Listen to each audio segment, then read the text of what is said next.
राजनीति में, समाज क्षेत्रों में आते हैं तो नए छात्र कॉलेज यूनिवर्सिटी में आते हैं, वे फिर नई लड़ाई लड़ते हैं। तो इसी प्रकार ये तो एक साइकिल है, घूम रही है। पहले भी लोग लड़ाई लड़ रहे थे, आज भी लड़ाई लड़ रहे। अब हमने भी किसानों का संगठन बनाया, किसान मजदूरों की लड़ाई लड़ रहे, पहले छात्रों की भी लड़ाई लड़ी, और बीच में हमने गोरक्षा सेवा समिति नामक भी संगठन चलाया। बेजुबानों की हमने, जो एक बड़ा मुद्दा इस देश में गाय का रहा, हमने उस मुद्दे पे बड़ी लड़ाई लड़ने का काम किया। तो छात्र राजनीति तो पहले से सक्रिय थी, लेकिन छात्र राजनीति एक सक्रिय है, वहां से एक नर्सरी कहा जाता है छात्र राजनीति को, राजनीति का नर्सरी में सीखते हैं, उसके बाद आगे जाके वे चाहे विधानसभाओं में जाके अपने देश के और प्रदेश के विधानसभाओं के मुद्दे उठाए हैं संसद में।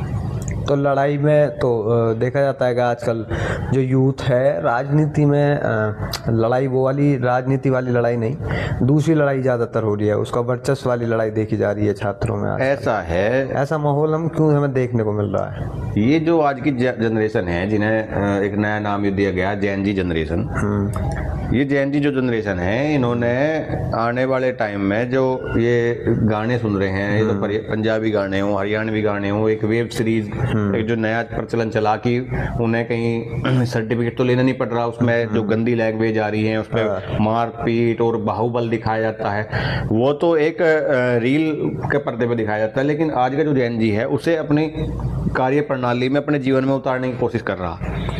तो हम जब थे तो हमारे समय भी लड़ाई झगड़े होते थे, सब चीज़ें होती थी, लेकिन आज के समय में वे स्कूल के बालक जो कुछ जानते नहीं कि इसका परिणाम क्या होगा।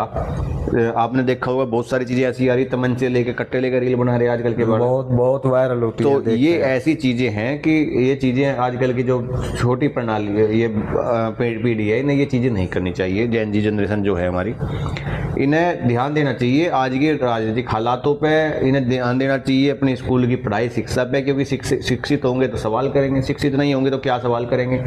इनके हाथ में तो इंस्टाग्राम, फेसबुक और ये सब एंड्रॉयड फोन और डाटा सरकार ने दे दिया। ये इसलिए दे दिया क्योंकि जो लड़ने वाले लोग थे वे पुराने विधानसभाओं में या कहीं भी चले गए, पुराने लोग या जो बुजुर्ग हो चुके थे वे मर खप गए। आने वाली पीढ़ी हमारे जैसे लोग लड़ी रहे, आवाज उठा रहे, तो कुछ लोगों को मुकदमे के नाम से डरा दिया, कुछ लोग लड़ रहे हैं अब भी, और आने वाली पीढ़ी के हाथ में मोबाइल दे दिया। आने वाली पीढ़ी सवाल ही ना करे, ताकि सारी चीजें, जैसे अब पहाड़, नदियां, सड़कें, एयरपोर्ट, रेलवे, सारी चीजें पूंजीपति के हाथ में दे दिया, कोयला, सब चीजें प्राइवेट लोगों के हाथ में दे दिया। तो आने वाले पीढ़ी जो जेन जी जनरेशन है, वे सवाल न पूछे। ये बहुत बड़ा प्रोपेगेंडा सरकारों का है, ये बहुत बड़ा प्रोपेगेंडा रखता है। पहले बेरोजगार, शिक्षित नहीं थे तो लोग सवाल नहीं कर पाते थे। अब जिस तरीके से समय आगे बढ़ा, लोग अवेयरनेस